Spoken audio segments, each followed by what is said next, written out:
Mula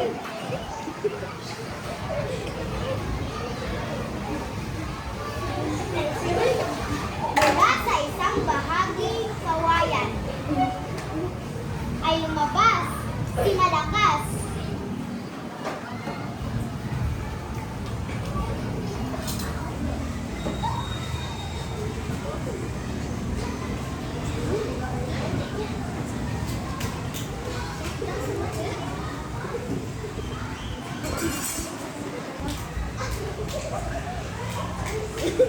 At si Maganda, isang magandang babae.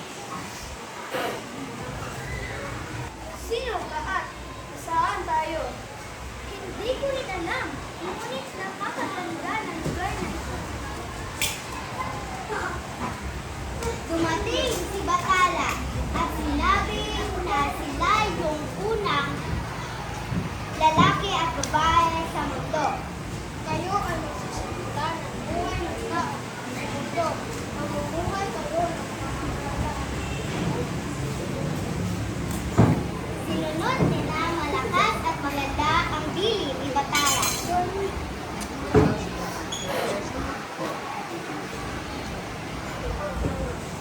Nagtutulungan sila sa pagtanim, paghahanap ng pagkain at pag-aalaga sa kanila.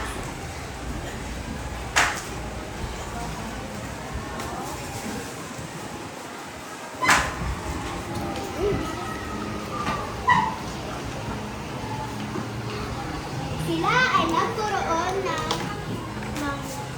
maraming anak at dumami ang mga tao.